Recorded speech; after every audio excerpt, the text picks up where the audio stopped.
The other thing about bullies is that once a youth is targeted as a victim, it's very hard to change the dynamic that then develops around that. That youth is singled out repeatedly, even by others, for the terrible abuse that he or she experiences. Sometimes even when the youth may decide to capitulate and behave supposedly in a more gender-typical way. About the Harvey Milk School, this is a school in New York City that has existed for a long time. It is just for LGBT youth. It is primarily, and for the longest, it has been primarily for transgendered youth.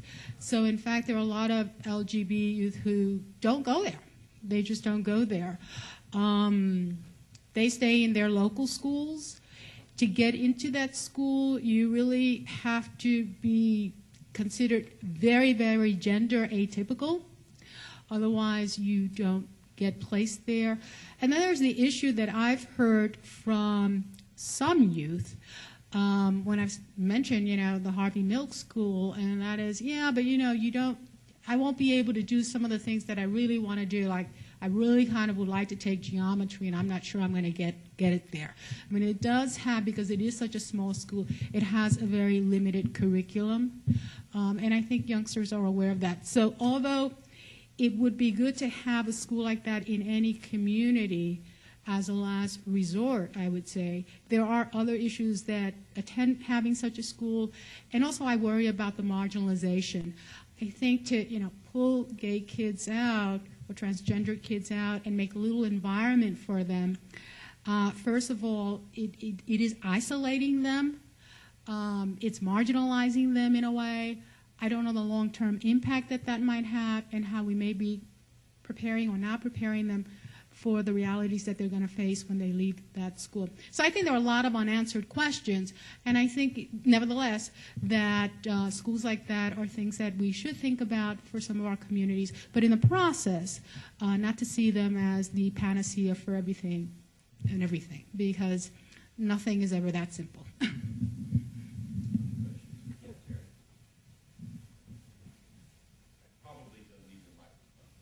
So let me share with you two common experiences, and this sort of goes to David's issue and the phrase, "that's so gay." So I swim a lot at the university swimming pool. During the summers, there are youth groups that are brought in. And inevitably, if I'm in there when there's a group of young boys, say 8 to 11, every other phrase out of someone's mouth as people are they're getting dressed or undressed is, "oh, you're so gay," or "that's so gay." Second experience. There are times during the year where the university ROTC sends groups of people to do different kinds of water training, and sure enough, inevitably in the next row where these people are changing, the phrase "you're so gay" or "don't be gay" or whatever continues coming up. Part of what bothered me about the ad is it's as if people say "that's so gay," so just, sort of similarly, and actually I think it's more insidious than this. I have a child who's developmentally disabled, and when people say, "oh, that's so retarded," right? And the same kind of thing, I actually think, however, that people say "that's so retarded" in a far more neutral way than they say "that's so gay." So this goes a little bit to what Ron was talking about this morning. Is this part of the socialization process of learning what it means to be a man or a boy so that it's not simply saying, like, "that's so stupid"? I don't think that "that's so gay" said by a youth is the same thing as "that's so stupid." I think that it has to do with gay men and dissociating yourself with gay people so you establish your own masculinity. So the question in a way is this. Is this inevitable? I mean, are we up against a phenomenon of the way males get their male identity is to have to create an other, a gay other, and there's no way around it. This is how you become a man in our society. I just wanted to say that here's where gender comes in. There is a need to differentiate from the female. And somehow, over time, I don't know where it came from, maybe the historians here could speak to that, there has been an equation at least among men, for men, between being gay and being female. So to differentiate from that, anything that is female is put down, because then and only then can you be a man. And I think that's where you get the conflation, and I think we should be sensitive to that. Now, how then do we deal with that? That's something else entirely. I absolutely agree with you that I think it's more than just saying that stupid sort of if we analyze it. But what's interesting is when you ask kids, what do you mean? When you say that, what do you mean? They inevitably say, that's stupid, that's dumb, that's all it means. And so I think when we're talking about trying to intervene and get kids to stop saying it, what we're trying to speak to them at their level, and that's why we use the sort of, that's why the content of the ad is what it is. I completely agree with you, though, that sort of from a sociocultural perspective, it's serving a greater function than to say that's so stupid. But I don't think we're going to get kids to change by sort of getting them to analyze their sort of inherent, heterosexism and misogyny, and I don't think that's going to work with the kids. Well, and I'd like to add too that the phrase "that's so gay" has not always existed. It's a historically specific phrase, so I think it certainly can't be inevitable. These things will move on.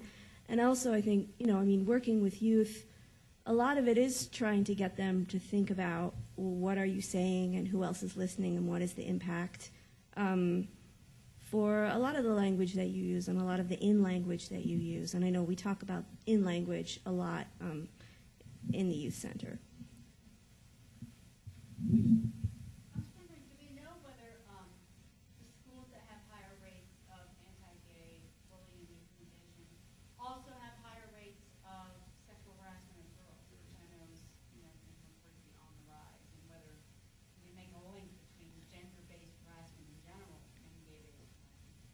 We have those data in the school climate survey that I talked about. I have not looked at those specifically, though, but that's something that I'm sure we could absolutely do. And I would suspect that these elements of school climate are not independent. Right.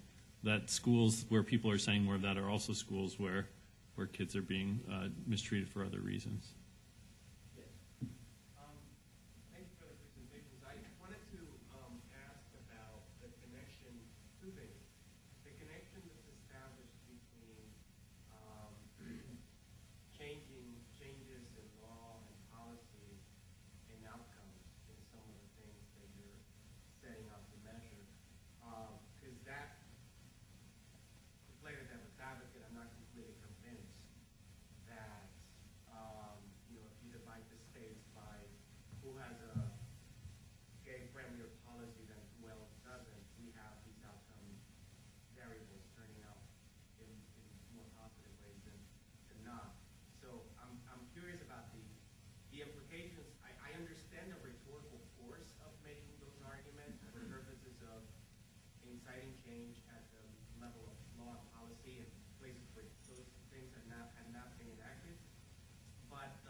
So I wanted to throw that out there as a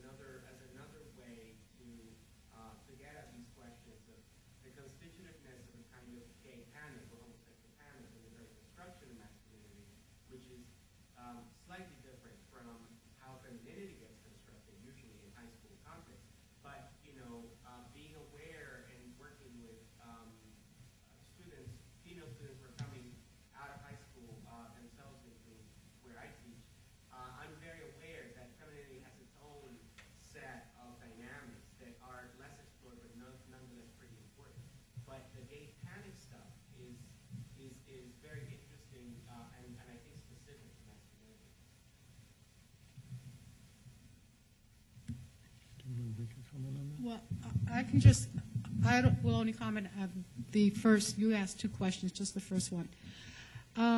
What I presented were actual data. It wasn't a rhetorical statement about if you divide the states into two camps, you find this or you will find this. We did find that. However, your question is important from the point of view, how do we explain that? How is it that not having a law protecting you against employment discrimination or against LGBT hate crimes, how is such a law protective? How does the opposite, not having those laws, get under your skin? And the only thing that I could think of is the realities that we have been living with the last year or two with this entire marriage issue, which I find fascinating just from an observational point of view. We've had states in the Union where gay marriage has been brought into being by the judiciary. We have then had some of those states follow up with votes by the population rescinding what the judges have decided. When the judiciary passed or proposed gay marriage, there was so much happiness by a lot of people.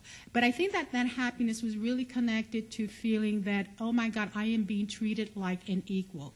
To then have that taken away is again to be reminded that at best you are a second citizen. I would argue that that is extremely corrosive to the self.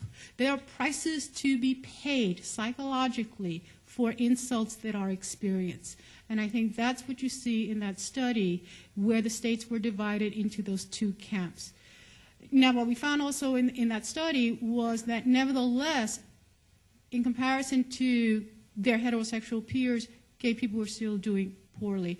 And that's because it's more than just two laws. We would need a wholesale change in the society before we could start seeing the kind of good health that I would love to see. And this reminds me of a study that I read. So I mentioned earlier I'm an associate editor. When you're an editor of a journal, you see a lot of articles. And I read this article, and I won't go into the details identifying the country, but this is a Western country, very different than ours. In this country, they have passed all kinds of laws banning anything that is anti-gay. And they have also been affirmative in the sense of demanding that gay people get treated equally in all kinds of different media in the society, in fact, mandating how much time needs to be spent on gay-related issues. Nevertheless, in this society, this country, there was a study that was recently done with, again, high school students, and they found anti-gay attitudes on the part of heterosexual youth in the schools, but also, interestingly, and unfortunately, there was anti-gay attitudes also expressed by the gay youth. So somehow or another, even when we think we could deal with and wave the magic wand and have the legal system completely change, there's still messages that are filtering through that crawl under the skin and that impact gay people and impact gay people in a negative way. And I think we need to do everything that we can with all the information that we have, all the expertise that we have at different levels of analysis in different disciplines to try, whenever possible, to change that. So I think I want to sort of to ride on that question, maybe reformulate it. I want to ask about the pressures. So, David, your image of doing this research in the shadow of the Capitol, that's what I want to ask about, right? That, I mean, there's a real sense on this panel, although I think we saw it on the last one, that this research is being done in the shadow of a lot of political and ideological pressure, and that that's informing the research at some level, but it's there. It's not totally shut out. And I want to ask about what effect, what impact you think that might have on the research. And to take two case studies here. One is the claim that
maybe I can work backwards, and you can jump into here, and Rosella as well, please. In terms of gender, this is a really boring answer to an interesting question, but what we do is we look to see are there differences either in the levels or in the processes, and if there are not differences, if the boys look like the girls, then we put them together. If there are differences, as in the case of HIV, where we see off the charts rates among the boys and very low rates in the girls, then we separate them. So that's a boring answer to an interesting question. This issue of causality, I think, is you're pointing out a very real limitation of any of these ecological studies. There is no way to randomize people, which would be the strongest design, to you get to move to a state with pro-social policies, and you have to stay here in Utah, and we're going to follow you over time and see what happens. There's no way to do that. So what we're left with are these sort of limited designs that are fraught for the reasons that you're pointing out. But what I would suggest is that as these studies accumulate, it's the same thing that happened with cigarette smoking. Nobody ever randomized anybody to smoking versus not smoking, and yet now everybody accepts that smoking causes cancer. And it's ridiculous because the people from the tobacco industry get up at the tables like this one, and they all say, there is no convincing data to suggest that smoking causes cancer. And actually, in some ways they're right. From a rigorous scientific perspective, they're right. But in the face of overwhelming other kinds of evidence, you sort of have to say, like, it's probably happening. We're not to the point where we have overwhelming kinds of evidence on this causal issue, but I'd like to see it accumulate to the point where we can say it as certainly as we can say that smoking causes cancer. But I would just add one other thing. Despite that, we do have more basic research that helps us understand some of the findings that we find. Going to the tobacco, that's a perfect example. Yes, we couldn't randomize people to smoking or not smoking, but what we could do, and we did do, was we went into the lab and we exposed rats and mice to all kinds of different levels of nicotine, and we observed them what happened. And we used that as a model of what then would take place in human beings. And we tracked that. In fact, what we saw in animals was comparable to what we were seeing in adults.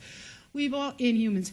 We also do that with stress. We submit animals to various kinds of environments and situations that we would never want to do with human beings, and then see what happens.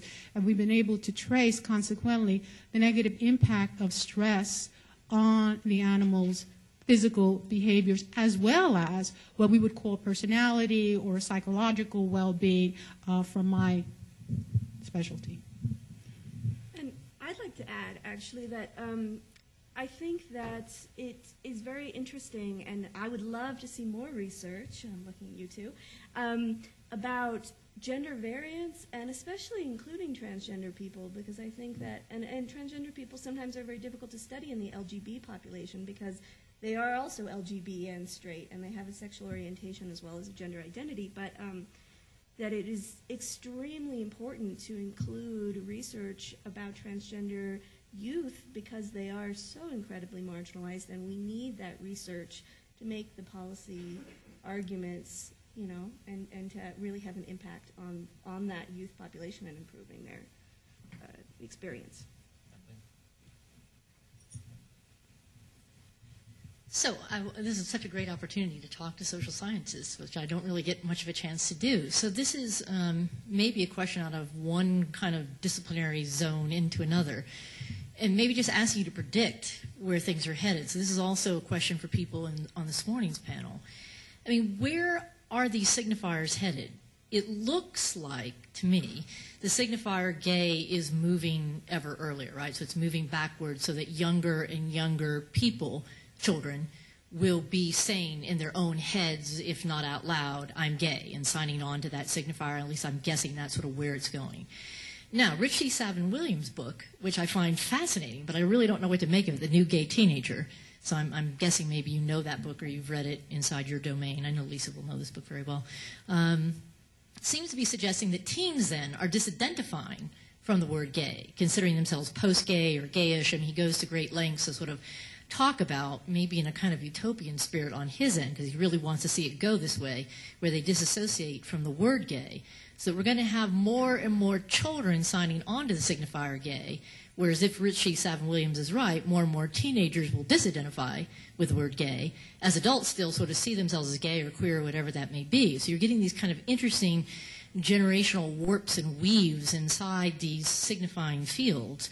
So on the one hand, I guess I'm interested in knowing in your own research, you're using LGB, and I kind of understand that. But in other words, is that a word that these folks are using it themselves, or they're just using it when you're asking them to use it? So I guess one question is about where you see the word gay traveling inside this domain of children to youth to adolescents to whatever. And the second question would be, this kind of goes back to where Lisa was earlier, you know, our disbelief publicly in sexual children. So do you imagine, as the word inevitably gay travels back into childhood, that gay will become much more of a desexualized signifier because of our disbelief in the sexual nature of children, or whether we will start to believe more dramatically in the sexual lives of children? I have about 49 more questions, but I'm going to leave it there to see what you say about those two questions. Let me just try to answer the first one. Yeah. When I use the term LGB, I was referring to those studies. How I was using that term very loosely. The studies define sexual orientation, and they define sexual orientation in a variety of ways. They cover the gamut of what sex researchers consider sexual orientation. So we have it all the way from simply attractions, all of the cognitive stuff, attractions, your fantasies, to actual behaviors, who they're having sex with. We don't care what you, we're not asking you who you are, whatever, just who are you having sex with. To, how do you self-identify yourself? The studies cover all of those things, as well as there was one study, the Ad Health, that talked about relationships. So are you in a relationship? And they didn't add any sexual term to it, you know, just a relationship with a member of the same or the opposite sex. That's how it's defined. So it's not just with respect to sex, and it's not with respect to how do you see yourself. How do you yourself identify? Although, again, as I said, some have looked at that. So regardless of these definitions, all of the studies converge in terms of the findings. So whether we call it A, B, C, the findings seem to be pretty comparable to each other. And we use what we can. I mean, Margaret's when there are these big public health data sets, and they're taxpayers pay for them, and so we try to use them. And so in one, they'll ask, like, are you attracted? And in another one, you know, and it's a single question, are you in a relationship? So we use what we can. In my own work, I think I love Rich, and I know he has created many talented students, some of whom are my colleagues, but most kids say that they're gay. Yeah, you know, I had a very hard time making sense of that book, so that's why I'm asking. Yeah, and that's not to say that there aren't kids. I mean, we get Jordan and I, who have been trying to, a graduate student here who's been working with my data with me. We're like, there are these kids who identify as other things, who are sort of making political statements with their identities. We've got one kid who identified as Aiden as their sexual orientation, and I was, because we let them say, "What are you? You know, what are you?" And so, you know, rarely we get kids who make these very political statements with their identities, but most of them say I'm gay or I'm lesbian, or then and then some of them are like, well, I'm a butch queen, or I'm a, you know, they take on these other identities, but that are clearly queer identities of some sort. And so I think it is happening, but I don't know that it's. Yeah. I think there's much less identification with the gay community. So I think it's separate from the labeling issue. Right. I think psychologically the kids are actually sort of distancing themselves because they don't feel the need to be as affiliated because it's easier. Right. You know, despite the data that we're presenting, there are also a lot of kids, you know, for every, you know, I say 1/3 of the kids have been beaten with a stick or something like that. Well, 2/3 of the kids have not been beaten with a stick. And so those are the kids who actually feel like, you know, I don't need to own this sort of community because I'm okay hanging out with my friends. I guess I'm wondering, too, I mean, just sort of asking you to speculate or even, you know, like speak outside of your data sets, just as people in contact with so many LGBT youth, in this sense, that in other words, there's harm inside the word gay itself. That's sort of the complication, right? I mean, obviously, according to the ad, you're already confessing that. But I mean in a different sense, that in the sort of Butlerian sense, that inside gay is a consolidation of a congealed identity with clinical concerns defined by the larger culture outside, not defined by you. You don't get to choose necessarily what that word means. You don't even get to choose. I can say I'm not gay, but I have to be granted that detachment by a community of people. I can't detach myself from gay unless a community of people say I can disengage from the word gay. So I'm wondering whether you, just as researchers, I'm just confessing my own qualms. I don't know if this is good or bad that the word gay is sliding back into childhood, and I don't know whether to affirm that or be scared of that. I mean, the kinds of things that many of us grew up sort of metaphorizing ourselves as vampires or dogs or whatever, just to understand what we were, as we did or did not identify with the word. The word is not neutral. It has like all kinds of signifieds attached to them, some of them clinical, some of them cultural, some of them political, and that word is sliding back into childhood, and we haven't really had yet that conversation. I have no answer to this, and I don't even have a consolidated sense yet myself of what I think, but something fascinating is going on in the rollback of the signifier. And then our divided sense probably in this room, on the one hand affirming if somebody wants to call themselves gay at age 6, I'm not going to tell them not to, but it's not like that's without consequences either in terms of the attachment to that word and all that sticks to it. I don't know if that makes sense. Yeah, I mean, at a more concrete level than I'm sure you want me to be, but what we see is that when kids are, as these kids take on the identity younger, it brings with it the victimization. So, I think there's a sort of this double-edged sword. If you don't take on the identity, you suffer the consequences of living, of hiding and living in the closet. Exactly. But you're also spared the consequences of relentless bullying and rejection from your families. Right. And so I think it's interesting to think about. There's going to be I think there's going to be a new wave of syndemic among this generation of youth, many of whom are identifying much younger. Right. Earlier, 10 years ago when we would look at these studies, the kids who came out younger fared far worse. And so, again, that suggests that as this signifier moves back, it's not going to But even bode 10 well years for ago, in other words, we didn't have a culture with any public discourse on gay children in the present tense. I'm really struck by our conversations today that most of the conversations are about kids who are gay now. It used to be that you only become gay retrospectively. When I come out at 23, now I have a discourse about having been a gay child when I'm no longer a child. That's a very different kind of discourse than having a discourse on gay childhood while you are, being a so-called child. Absolutely. Ron might have had an answer or something to add to this conversation. You stood up, I noticed. And well, you just said it. I mean, in our analyses of Europe Men's Health Study, we found this fascinating phenomena of when men come out. And we were able to create, it turns out the data create 3 clusters. There's this group of kids who came out like they knew they were sexually attracted to other boys by the 2nd grade. By the 6th grade, they had already had sex with another boy, but they decided that they were gay very, very early, and they told somebody else they were gay by the time they were in the 9th grade. And then there was a middling group of guys who kind of, by the time they were sophomores in college, they told somebody that they were gay. And there's this other group, who I just can't understand, waited until they were 30 before they told another human being that they were gay. Well, sure enough, and the reason, and this is Mark Friedman's analysis, the reason that Mark did this was, his hypothesis is that the kids who came out early would fare far worse in terms of violence victimization as teenagers, and that he would also have far worse health profiles as adults. And indeed, both of those things are true in the Urban Men's Health Study data set. And I think your question about the realization that kids, that some proportion, some small group of every single classroom are going to be sexual minorities is dawning on everybody. And so parents are being a lot more vigilant. Everybody's aware that this is going to happen. And so one would predict that the violence victimization and the lack of protection would go up. Kids can't hide as well anymore. It's in the tube. Which is why things like creating the gay-straight alliances and helping parents deal with having kids that are different in healthier ways for those kids is so crucial in terms of making sure we protect the next generation.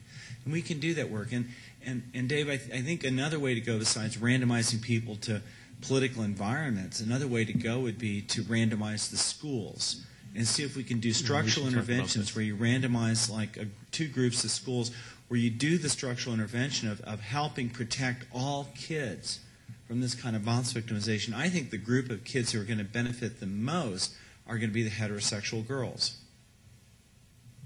So the straight boys are desperately trying to prove their heterosexual bona fides. What's the most direct way that you can do that? Have sex with a girl, right? Well, but and so what is the first thing that most teenage boys do the minute they finally manage to have sex with a girl? Tell everyone in the school. If you want to keep having, and everybody blames on the hormones, but if you want to keep having sex with that girl, the worst thing you can do is blab your mouth all over the school, right? So what are they? Who are they really interested in, and what is the audience that they're really crucially, desperately trying to affect? It's other straight boys, why are they doing that? Because they're terrified of getting beaten up. So there's this whole group of girls who have to walk a tightrope between being either a nun, this is language from California high schools. You can either be a nun or a hoe. And the line between being a nun and a hoe is about this big, and these girls are walking these lines for years of their lives while they're trying to get through high school and get an education. How kids manage to read by the time they get out of school is beyond me. And not be objects of violent victimization. And so if we make schools safe for our kids, a lot of good things will happen. And probably the smallest group of people that will benefit will be queer kids. Yes.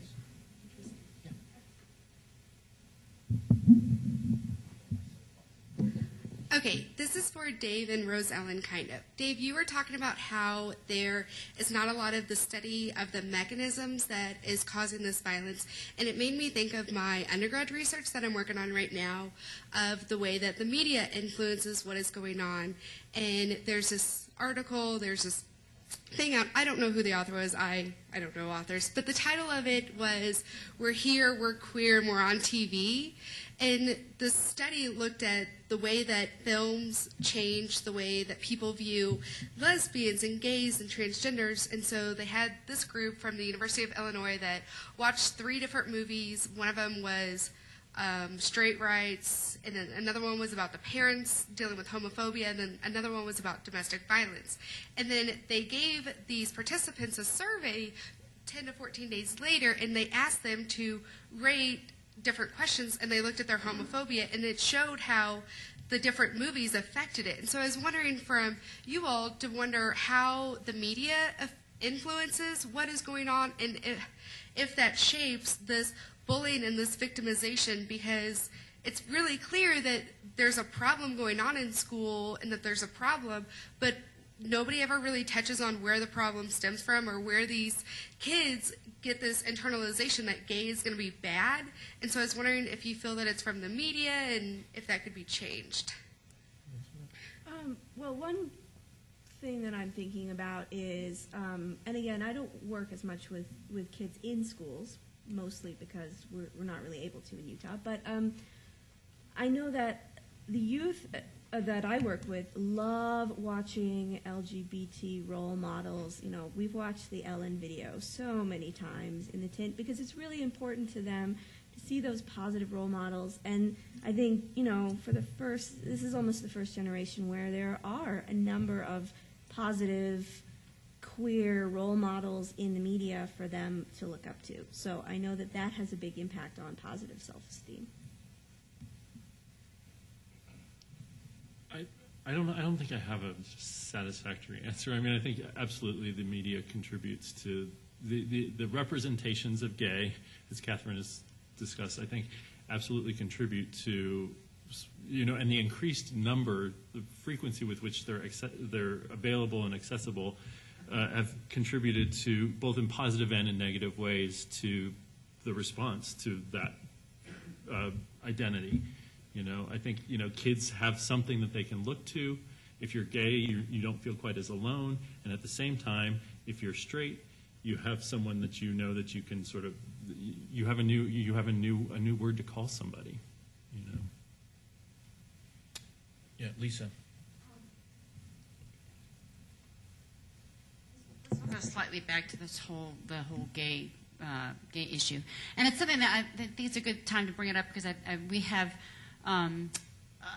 inadvertently kind of collectively gone toward a space in which we've created the, you know, gay and lesbian teens, and we say the B, but we haven't really been talking about kids that have patterns of attraction behavior to both sexes.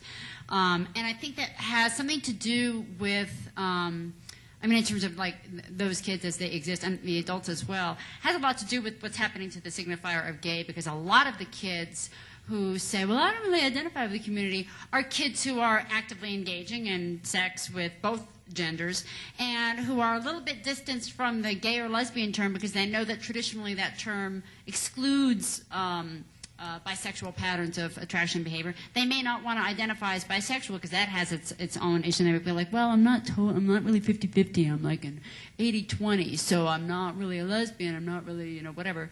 And I think that's a part of what's going on is there's more visibility of that.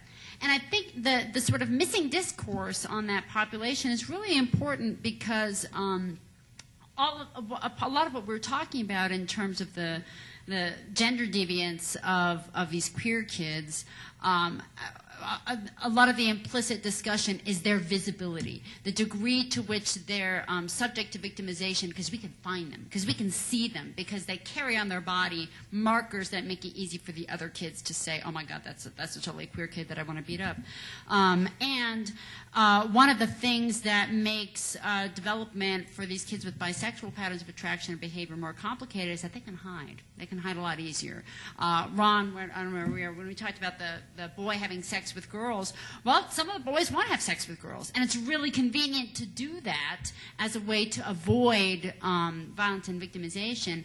And I think the reason that this bears discussion is that for a long time, I think in the social science literature, we just assumed that the bi kids weren't as much, didn't have as much risk facing them as gay and lesbian kids. And I recently did a review of this literature with one of my graduate students because there were finally enough studies that actually asked about bisexual patterns of attraction and behavior. And first of all, we now know from every single representative study that's been done that the number of kids and adults with bisexual patterns of attraction and or behavior is way, way higher than those with exclusive patterns of attraction and behavior. And again, I say attractions or behavior. We don't know what the motives and, there's a whole range of things that can fall into that category. But obviously there's a lot of folks who don't neatly fit into the category of gay. Second, the studies that have looked at their adjustment show that they are worse off. They're consistently worse off, especially in adolescence. And again, there's a number of reasons that could be. Were they worse off to begin with, and the ones that are more worse off are the ones who are going to pursue sex with the opposite sex in order to better hide that they're exclusively attracted to the same sex? That's one pathway.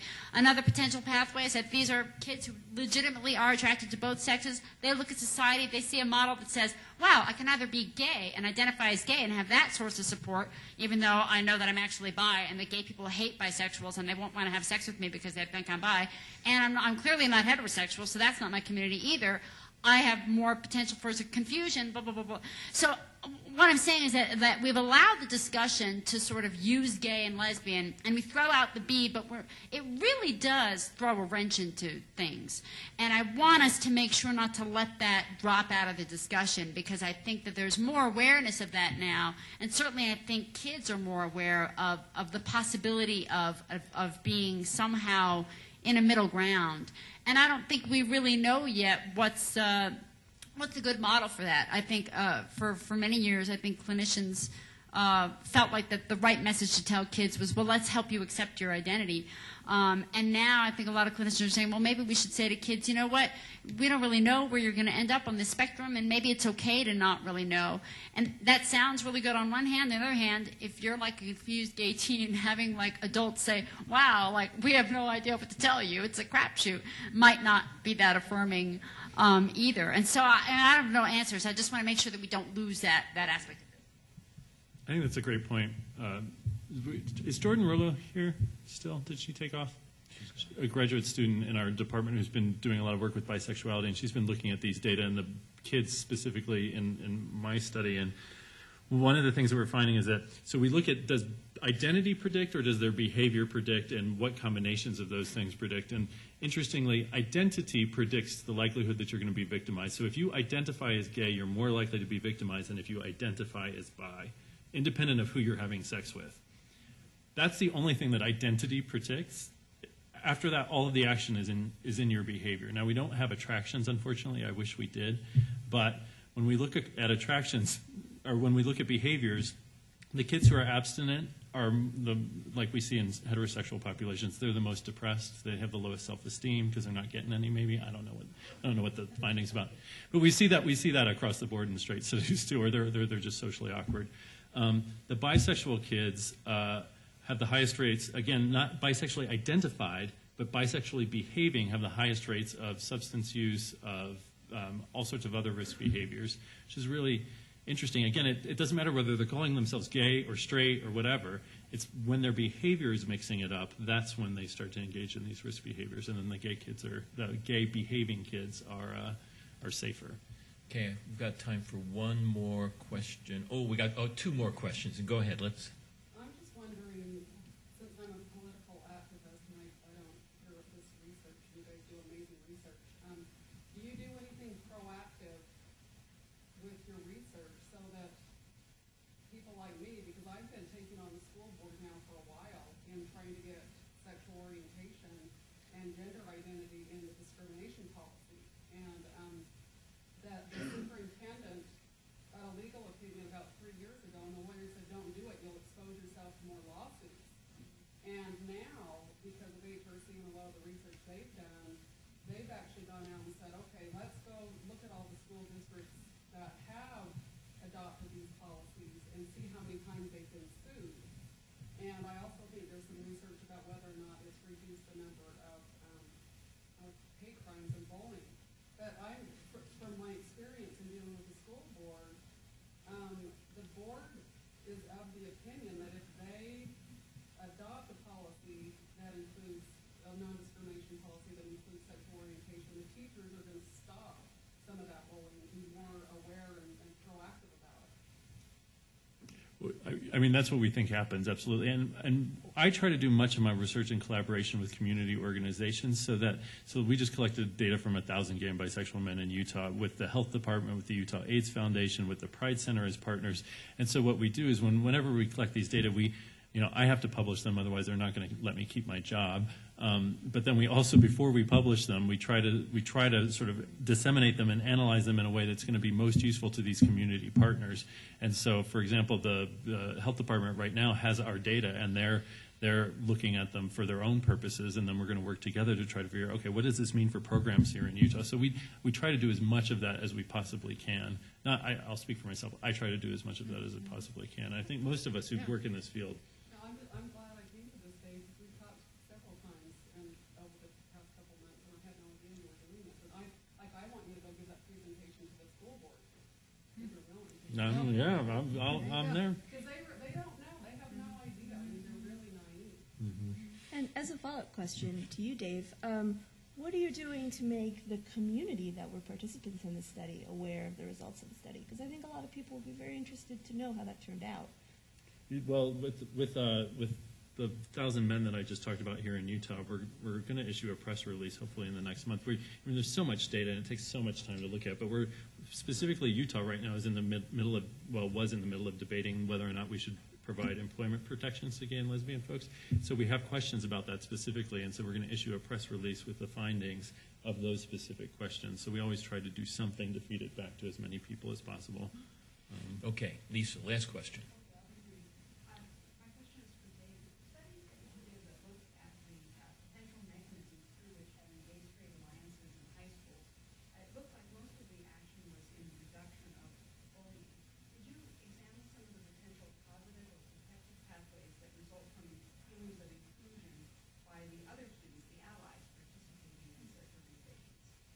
So, do you feel like your friends like you more, or do you have more friends, or do you have? How many students at this school are your friends, or can you talk to? What is the feeling of acceptance? So on one hand, an ally can help police other students' behavior, but just the presence of being an ally has been shown to reduce distress through other mechanisms. Yeah, so this is the dilemma with these big public health data sets, is that they're like 10 questions in them, and we sort of try to squeeze whatever we possibly can out of these 10 questions. So there is one question in that data set that says, has a teacher intervened on your behalf? And we find that kids in the schools with the gay-straight alliances, they're more likely to have teachers intervene on their behalf. We don't have anything about their peers. Have your peers intervene? But I think that would be a fantastic question to ask. And if we were doing sort of a more psychological and less epidemiologic study, we could absolutely have the room to do that kind of stuff. And I think it would be fantastic to see. Given that we know from all the social support literature that perceiving that support is available is actually associated with far better outcomes than actually receiving. You can imagine that could be something that a GSA could do. And that's what we see. An Yeah. expectation that is like, you know what, if I needed someone to stand up for me, luckily I won't have to find out if that person is there for me, but I believe that I could get that support. Yeah, even among the kids that don't participate in their GSAs, just having one there affects their well-being. Well, to keep us from going too far over, it's wonderful when you're on a panel like this when the problem is you're running out of time, not running out of questions. We're obviously not going to run out of questions before we have run out of time. Thank you all for attending. Please join me in thanking the panel. And let me remind you, 8:30 tomorrow morning, we start again. We've got 2 other wonderful panels, and we hope we get to see you then. Thanks again.